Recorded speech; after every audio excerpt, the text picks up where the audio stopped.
There's a moment in basketball history so iconic, so symbolic of the passing of the torch, that even decades later it feels larger than life. The image is burned into the minds of every NBA fan.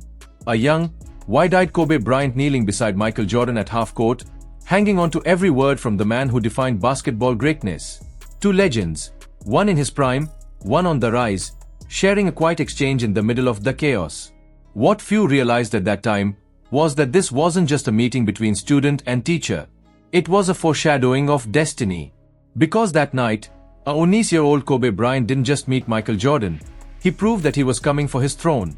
It was 17 December 1997, a cold winter night in Chicago. The United Center was buzzing with anticipation. The Lakers, young and brimming with potential, had the best record in the league. The Bulls, already 5 championships deep into their dynasty, were chasing one more title to complete their second three-peat. Michael Jordan was still the king, league MVP, scoring leader, and universally recognized as the greatest player on earth. Across from him stood a teenager, barely 2 years removed from high school gyms, still coming off the bench, still fighting for minutes, but already burning with ambition. Kobe Bryant wasn't there to watch. He was there to measure himself against greatness. At that time, Kobe was trapped in a frustrating limbo. He was only in his second NBA season, but it was clear to anyone paying attention that this kid was different. He had the moves, the confidence, the drive. Yet the Lakers' coaching staff refused to unleash him. He started just one of the 79 games he played that year.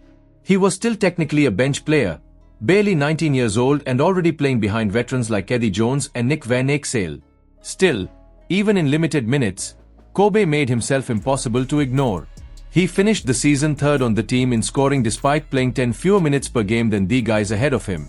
He was even runner-up for 6th Man of the Year, a rare accomplishment for someone barely old enough to order a drink. But on that December night in Chicago, everything changed. This was his moment, his first true chance to stand across from Michael Jordan, not as a fan, not as a kid watching from afar, but as a competitor. The Bulls were unstoppable that season. They'd already won 5 titles in 7 years and were marching toward a 6th. Their system, their discipline, their leader, they were basketball royalty. And yet, when the Lakers stepped onto that floor, something felt different. The game itself would end in a predictable blowout. Chicago, the well-oiled machine that it was, dismantled the Lakers 104-83. But if you looked closely, buried in the box score and lost in the headlines, you'd see something incredible. Kobe Bryant, coming off the bench, played 29 minutes and finished with plus-minus of 0. That meant that while the Lakers' starters were getting crushed, every one of them posting -B or worse, the game was dead even when Kobe was on the floor. And he wasn't just surviving against the Bulls' legendary defense. He was thriving. Jordan did what Jordan always did. 36 points on bara by shooting, clinical and commanding. But what nobody expected was that Kobe would go right back at him, shot for shot.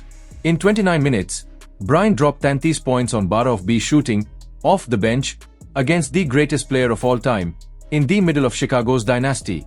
He was only 19.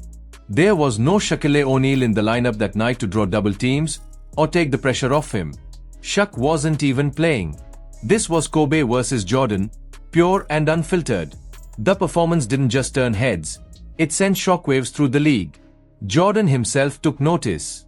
After the game, reporters asked MJ about the teenager who would just gone to tutor with him. Jordan smiled and said, "He certainly has a lot of skills. You can see that. He's got a lot of confidence. It's just a matter of time before he realizes how good he is." Jordan wasn't one to hand out compliments lightly. He'd faced every kind of challenger, hungry rookies, established stars, rivals looking to dethrone him, and almost always, he left them humbled. But with Kobe, it was different. He saw something familiar. The Sam obsessive drive. The Sam competitive fire. The Sam refusal to back down. That night, the student didn't just study the master, he mirrored him. The famous photo of their courtside exchange captures that perfectly. Kobe, eyes locked in, absorbing every word. Jordan, sharing the wisdom only he could offer. He was explaining how to feel the defense with his legs, how to sense where the pressure was coming from before even turning for a jumper. It was a masterclass in mid-game mentorship, But it also symbolized something deeper, a torch being passed, even if neither of them fully realized it yet. Kobe walked away from that game with something that couldn't be taught in practice, a sense of belonging. He knew he wasn't just some young kid with potential anymore. He'd gone one-on-one with the greatest and held his own. That realization would define the rest of his career. From that night forward, he wasn't trying to be like Mike in the superficial sense, he was trying to surpass him. But here's where the story gets frustrating.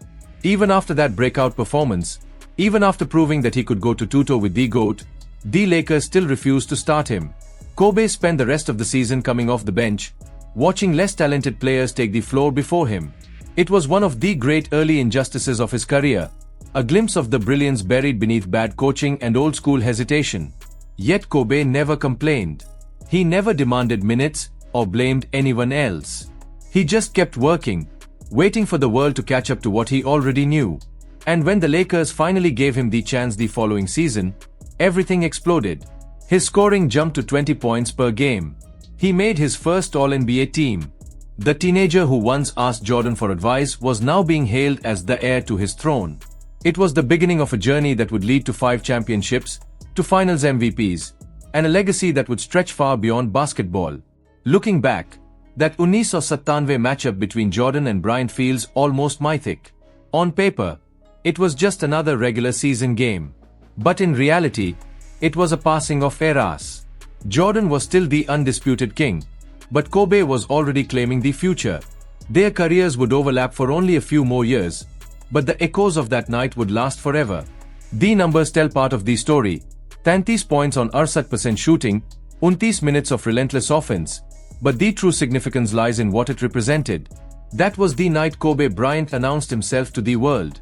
The moment he proved that greatness doesn't wait for permission. People love to argue about how much having Shaq early in his career helped or hurt Kobe's legacy. Some claim that playing alongside a dominant center made things easier for him. But if anything, those early years probably held him back. The 19-year-old who nearly matched Jordan point for point was already ready to lead his own team.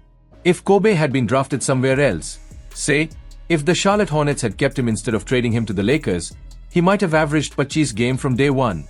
He might have challenged Jordan's career scoring totals outright. That's not hyperbole. It's just what history suggests when you look at what he accomplished once the Lakers finally unleashed him.